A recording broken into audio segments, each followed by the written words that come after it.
session deals with short lectures on real-world situations and regulatory aspects of safe and sustainable by design.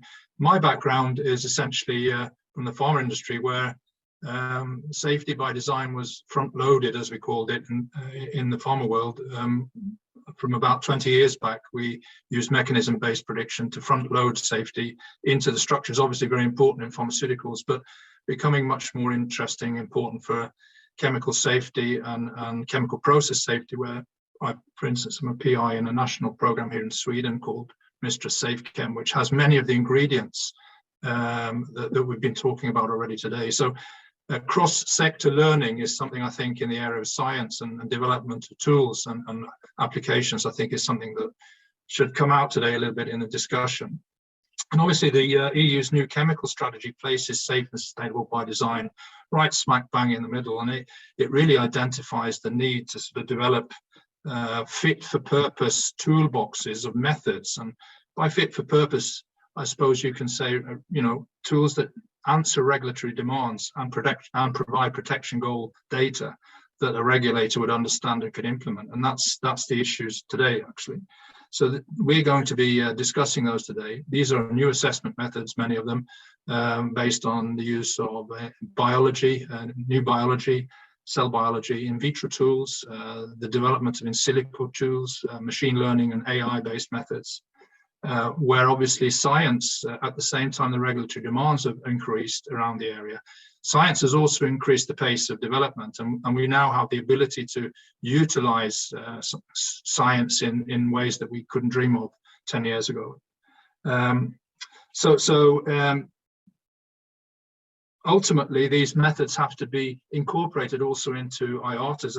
We already heard the word IATA mentioned, but new approaches to risk assessment, often based on defined approaches, which are based on fixed data interpretation and defined information sources. So there's a real challenge out there to make these toolboxes utilizable and also cheap and effective to utilize in the early design process, which is actually the challenge here, unifying that with the regulatory demands coming along. So we're going to have 4 talks, and they're going to deal with different aspects of this area. And we're going to start with Gonzalez, who has an interesting history. I looked more up, I've never met her before, but I looked her up and her background, and having a history in history book in anthropology and biotech law and ethics from Mexico and the UK, actually.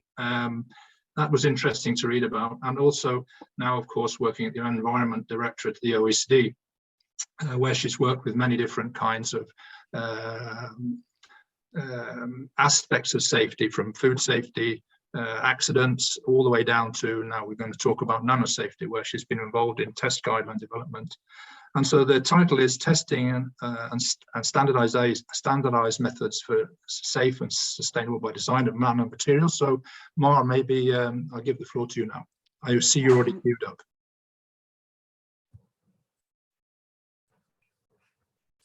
Hello, thank you so much for the invitation. So my name is Mar Gonzalez, and I come from the OECD Working Party on Manufactured Nanomaterials. And I really appreciate this invitation to share the work that the OECD is doing regarding the testing and standardized methods for nanomaterials, and the most recent work on the safe and sustainable by design. And perhaps just to put you some context for those of you that are not acquainted with the OECD, this is an intergovernmental organization which includes 38 member countries. We have also obviously the European Commission, but we count also with the expertise from the Business and Industry Advisory Committee. We have representatives from environmental NGOs, animal welfare organizations, and non-OECD countries are also very active, like South Africa, Thailand, Malaysia, and Brazil.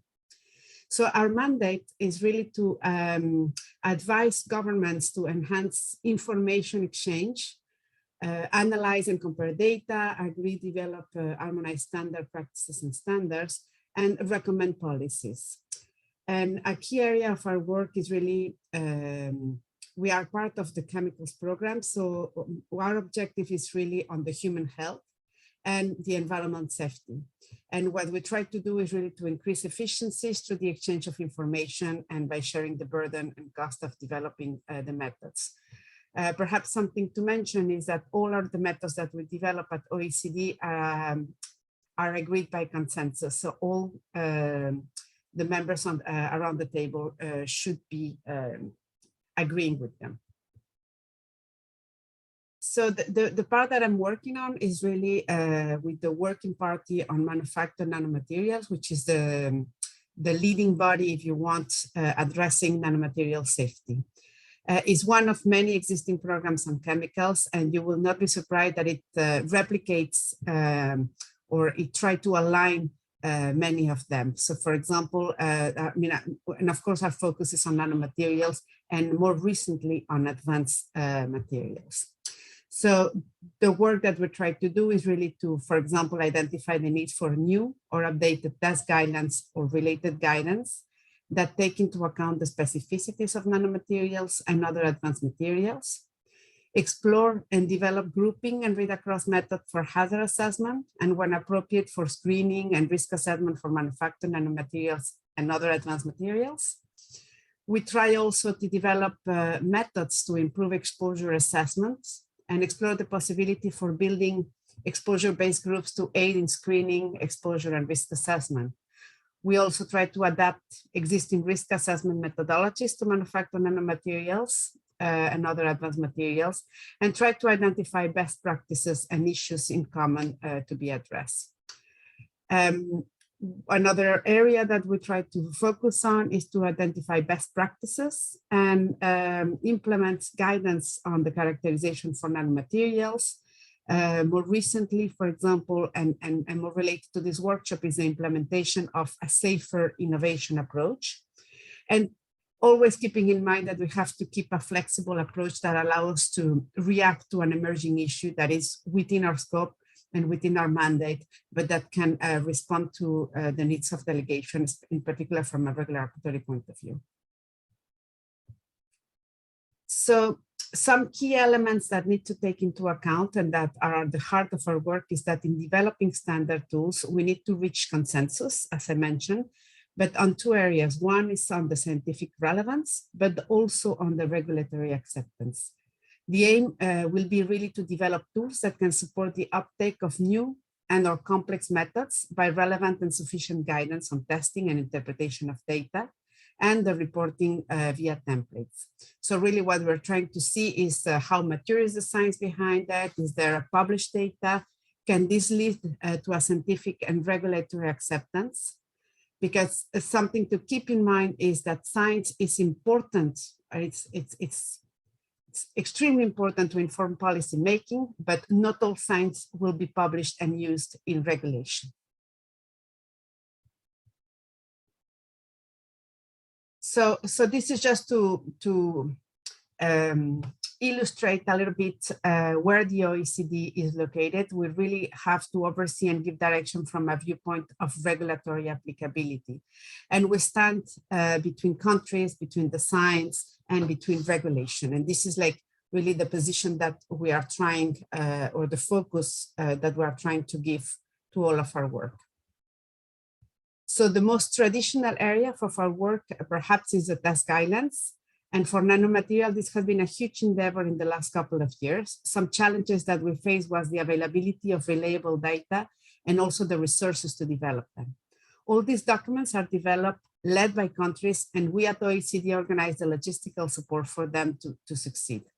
You can see in the slide that we have some documents already finalized, but many more under preparation. We are hoping that by April, for example, two new test guidelines on physical properties will be finalized. And as I explained in my previous slide, you can imagine the time to develop these documents can be expensive and lengthy. And again, to remind that we need documents that can be trusted by all countries, so the exchange of information can take place. All these documents are decided by OECD member countries on a consensus basis. We have some adherence to this agreement from non-OECD countries such as Argentina, Brazil, India, Malaysia, Singapore, South Africa, and Thailand. And so what we really are aiming here is that all these documents can be used in all the countries and that they respond to regulatory needs. we have different areas of the work, but really what I would like you to retain is that from our point of view, what we are trying to focus is that the specificities of nanomaterials and newer materials or more complex materials are really addressed in these test guidelines. We cannot have one test guidelines per nanomaterial, so they have to be sufficiently comprehensive to accommodate as many materials as possible. It's not a secret that innovation moves at a very different pace than what we can all cope in developing standards. It took us some time to be at the place where we were confident enough for developing standard methods for nanomaterials. And as a community, there are many lessons learned. So when we started hearing about more complex materials, more advanced materials, the question raised were again, how can we address this issue? And above all, is there an issue there? So reactivity should be a prerequisite for preparedness, but we started exploring this area and the interest concerns that it could pose for governments. And again, there is a time lapse from the time in which we can identify an issue to when you start working on it and then to start to implement it. So we have to cope with this difference in time. And the question here is, can we shorten this? And what are the mechanisms to put in place to accelerate this? Again, our focus is strengthening the trust in innovation and legislation, ensure that the legislation keep pace with innovation. We have to have tools that are clear and enforceable, and one of the key factors for long-term investment. So we have to stay pragmatic so the tools developed can be used and respond to the needs of national regulatory frameworks. At the Chemicals Committee, we discussed the emergence of new advanced materials and start questioning whether there will be a potential safety concern for which existing methodologies are not suitable. So it's the same approach that we had for nanomaterials. Can we apply and integrate advanced materials, and which ones, in the existing chemical framework, and to which extent? Do we need new approaches for like safe by design, for some of them? We are not assuming that an advanced materials, which is a very, very broad concept, and take it as it is, we have a concern per se. So what the issue is about whether more complex and advanced materials that are raised within the nano community, can we apply lessons learned from the experience that we have from nanomaterials. And the OECD relies on the knowledge generated in our member countries, and the work that was presented by Andrea Haas for safety by design, for example. There are many European projects that are working on these issues, and I think a clear example of learning from others is the work that Sweden is doing in organizing this workshop. At OECD, our approach was to establish two new work areas within the work on nanomaterials, one on advanced materials and another one on the safer innovation approach. And the idea was really to gather the necessary expertise that can help us compiling and digesting all this information to sort out and help us prioritizing the areas in which the OECD perspective can complement others done at the international and at the national level.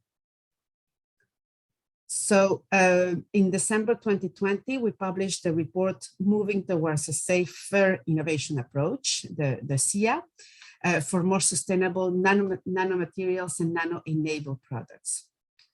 So this report was triggered by discussion on next generation of nanomaterials or advanced materials. It is also the recognition that perhaps existing approach to chemicals, including specific tools developed for nanomaterials, might not be fully applicable to address more complex substances materials being developed. But it's like the time to develop those tools will be challenged by the pace of innovation. So with this in mind, the OECD initiated work to explore how to incorporate safer by design approach that can fit in a regulatory context. So the report builds on first step, and one of the first steps was to review the different initiatives and publications that could support future decision-making when developing more sustainable product processes and uses. Our attempt is really to find a way to further promote a dialogue between the innovator and regulator, starting at an early phase of the innovation process. So this will be the safer by design concept, with the aim to reduce uncertainties and risk to human and environmental safety. On the other hand, how to allow regulators to anticipate the regulatory challenge posed by innovative nanomaterials and nano-enabled products, their applications and potential safety issues. So that will be like the regulatory preparedness. And these two distinct components together will form what we call the safer innovation approach. So the first report developed working descriptions to have a common language or understanding between different jurisdictions. And then the document includes two inventories. The first one on existing risk assessment tools, frameworks, and initiatives developed for safer by design, lesson learned from case studies applying safe by design. And the second, an inventory of regulatory strategies for awareness and decision-making. The report again, and I want to reiterate this, builds on the learnings from past initiatives to which we have grown very close. Some examples will be NanoRec, NanoSafe, NanoCalibrate, among others. But there are newer projects underway like Sabina, Sunshine, Harmless, for mentioning just a few. So I think it was a good contribution, a first contribution, but now the WPMN continue its work to try to bring the SIA approach a little bit more into practice. I mean, how to make it more implementable. And another aspect that we're trying to do right now is to integrate sustainability in this approach. So in this slide, and I'm talking about advanced materials and the safer innovation approach together because I mean these two projects or these two areas of work goes hand in hand. So we have this work on advanced materials, and as a starting point, we are trying to develop a strategy to identify advanced materials for which existing nano assessment tools are not adequate. Case studies have been discussed and will be used to test the draft strategy in 5 main areas of concern. So one will be to learn about the safety. The other one, the regulatory preparedness. What are the regulatory gaps? Issues with the applicability of assessment methods. And finally, sustainability issues. So in parallel, we continue working on the applicability of the safer innovation approach and to integrate sustainability. So the current priorities of the safer innovation approach are to develop a working description on safe and sustainable by design, further develop the inventories of the first report on framework methods, aspect, parameters, tools, toolbox for the safe and sustainable by design and regulatory preparedness, prioritize and address the barriers impeding the applicability of the safe innovation approach, and identify ways to develop guidance for establishing trusted environments to enhance the sharing of knowledge between different stakeholders. So the SIA and the ADMA work are being implemented in parallel in very close collaboration to make sure that when we address sustainability issues, it can be also applicable to the advanced material. So it's really to try to be is the applicability here, the link is the applicability between these two areas of work. So this is where we are right now. We're going to have a couple of meetings with our expert groups in February to try to advance these strategies, advance the different areas on the safer innovation approach, and hopefully we can prepare some recommendations on how to prioritize or the areas guidance that needs to be developed in the coming period. And that will be discussed and agreed by the working party overseeing these activities in June. So just to reiterate, the OECD is really tried to serve as a forum to support the cooperation on issues related to the assessment and management of potential risks for manufacturing materials and other advanced materials.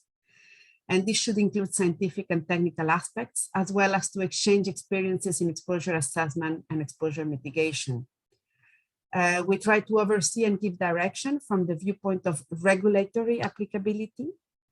And this is where we fit with the activities of nano and advanced materials. We try to support the implementation and dissemination of OECD standards in the area on chemicals, and always in relation to the rest of the chemicals program. So we have to advise on major policy issues regarding nanomaterials and advanced materials. And this is why the nano program, if you wish, is monitoring new interesting delegations, such as the issue of safe by design that came up some years ago. So for advanced materials and the safe innovation approach, we have followed that path. We are still learning from activities on the ways, and we have started to work in parallel to accelerate the pace. I mean, the idea is really to keep very close communication and keep an eye and work in collaboration with all these other national and international activities to make sure that we don't work in silos, and that despite sometimes we could be interested in the same general areas, what we are trying to do is really to contribute with a different piece of the puzzle to make it more applicable and in moving forward. So I think this is where I'm going to leave it. There are some links there that are made that I propose to you. If you wish to know more, you can sign on newsletter if you want to receive information or publication as we go on. And with that, I think I will leave it there. So thank you very much for your attention, and thank you for the organizer for this, for giving us the opportunity to present here. No, thank you so much. Thank you so much, Amor. That was a wonderful overview of the OECD's involvement in the development of test guidance in this area. I think this is critical.